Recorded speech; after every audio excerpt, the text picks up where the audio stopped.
जैसी भैया हमारे गड़िया बाय बोल रहे, हाँ। यही समस्या हमारे हसपुर की है। हसपुर की आपके हाँ, उताय भी है? हाँ, हसपुर में 3-4 पट्टे लीज खनन विभाग ने लीज पट्टा दे दे, हाँ। खंडा बोल्डर के लाने। हाँ। हमें तो जो लग रहा हो कि वो प्रदूषण विभाग कहाँ चलेगा, जो लखनऊ में बैठे बैठे हाँ। और उन्हें अनापत्ति प्रमाण पत्र देते थे खनिज विभाग के ठेकेदारन को, हाँ। वो मारा है, वो कितने गूंगा होगा जो हसपुर जैसी घनी बस्ती के बीच में और उन्हें खनिज के पट्टे दे रहे।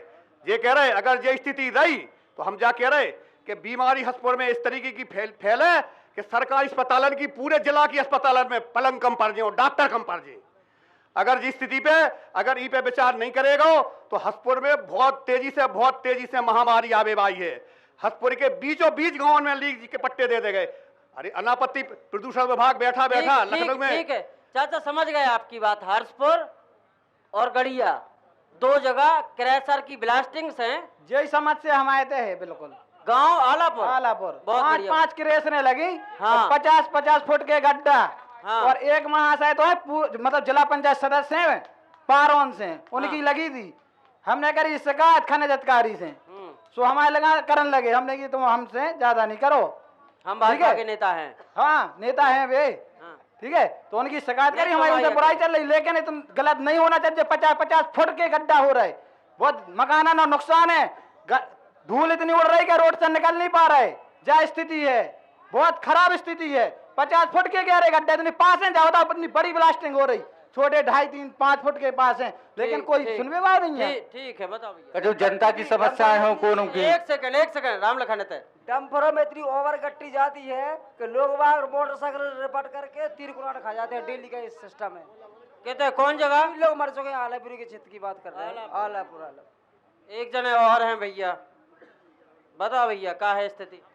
वही की वजह से वहीं पे मोड़ है और वहीं पे वो गिट्टी लेके ट्रक गुजरते तो वहीं पे गिरती। और वहाँ पे अभी हाल ही में हमारी समाज का प्रतापुरा का एक बुजुर्ग व्यक्ति वहाँ पे थोड़े उससे गिर गया था और वो उसकी हाल ही में मृत्यु हो गई।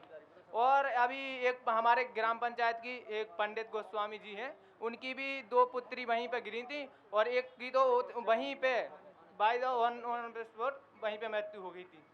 तो हमारा भी, और वहाँ पे ब्लास्टिंग इतनी जोरों से होती कि हम लोगों को अगर वहीं पे है घनी बस्ती, वहाँ पे इसमें इस प्रकार से आती कि नाक मूंदने और भागने की व्यवस्था ही नहीं होती कि कहाँ जाए वहाँ से कोई। बिल्कुल यहाँ पत्थर आते हमारे लोग, हम लोगों की खुद की छत्तियों का मकान है, खपरेल घर है सबके, टीन शेड वगैरह घनी बस्ती में।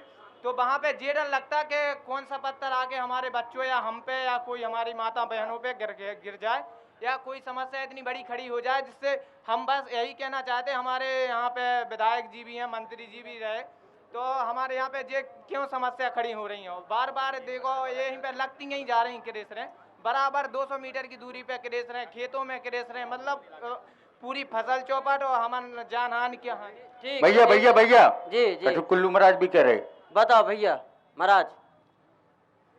अभी एक बांसी की महिला आपने सुन रहे होंगे कि उन्होंने हम पे कुछ ब्लेम लगाया था। अब आप लोगों को हम जानकारी देंगे, क्योंकि हम उस बहू को नहीं समझ पा रहे थे ये कौन बोल रही हैं। हाँ। ये गोविंदी रेकवार की बहू है सुमन।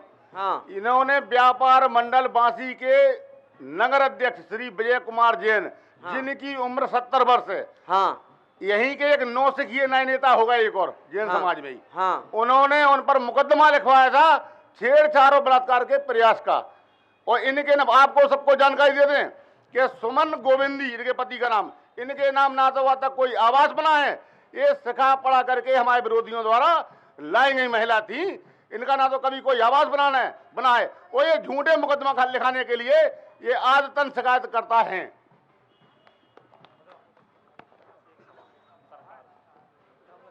मेरा एक सवाल सरकार से है, सिंचाई मंत्री, हमारी जो इमलिया माइनर है, ग्राम पंचायत खड़ोबरा, पाचौनी, धोबनखेरी और इमलिया तक जो पानी जाता है नहर का, वो लगातार कच्ची नहर होने के कारण चारों ओर फैल रहा है। उससे अगल बगल के किसानों की फसलें नष्ट हो रही हैं और उसकी हेड तक पानी नहीं पहुंचता है। तो मैं सरकार से अपील करता हूं इस मंच के माध्यम से कि हमारे इस माइनर को आप सीमेंटेड कराएं, जिससे उसकी हेड तक पानी पहुंचे और किसानों की फसलें नष्ट ना हो। ठीक है, थैंक यू। आप सब लोगों से एक बात कहबो है, महिला संबंधी जितने भी अपराध हैं उनसे जुड़े कोनो भी मामला में महिला को नाम उजागर ना करें।